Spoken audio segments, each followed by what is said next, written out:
I actually have a hard time putting what camp is into words. It's awesome. It's a really good experience.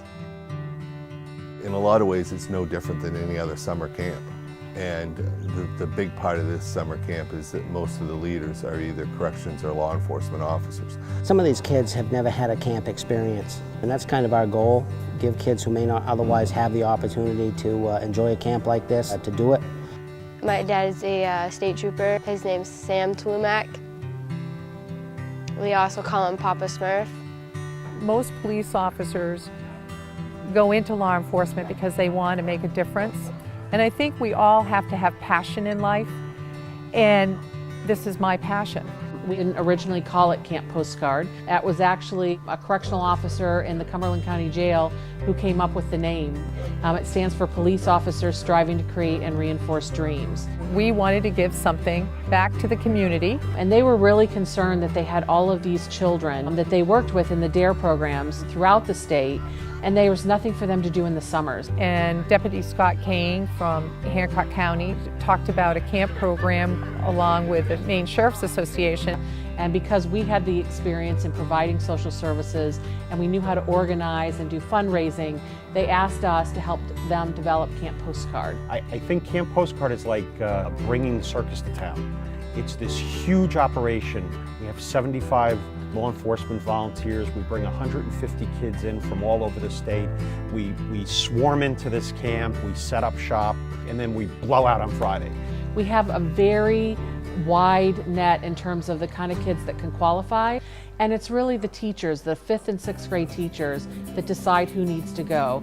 We have some kids who go because they're being rewarded because they've done really well in school and they had struggled previously. We have other kids who go because their parents just can't afford for them to go to camp. We have other kids who go because they have ADHD and take a lot of medication and might not be successful in other camps.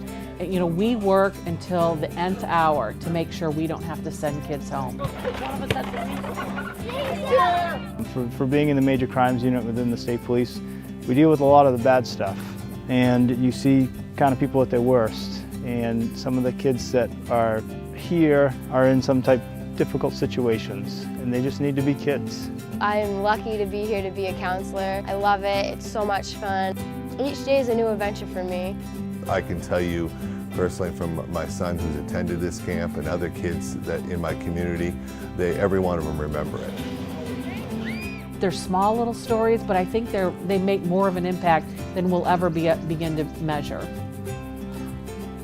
The big day is demo day. We have 15 demonstrations set up with big rigs. We have a SWAT truck and a bomb robot and a dive boat and all sorts of big vehicles that the kids can actually talk to the people that are in those vehicles and run that kind of a operation. They can get in and climb around in them, and maybe this will lead to an opportunity that makes them want to pursue a career like that.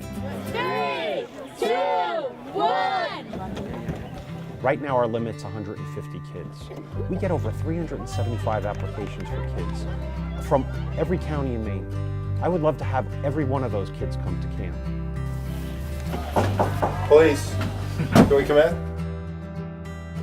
The kids see you all week and, you know, plain clothes, shorts and t-shirts, playing with them, getting dirty with them. It's not till the end of the camp they get a chance to be introduced to the officers that are their camp counselors in their uniform.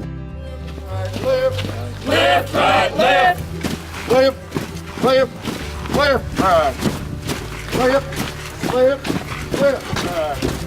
To know the dedication of the officers, you know, the time that they give to these kids and how much they care and the love and the compassion that they show is just huge. And I don't think people see officers in the way we get to see them.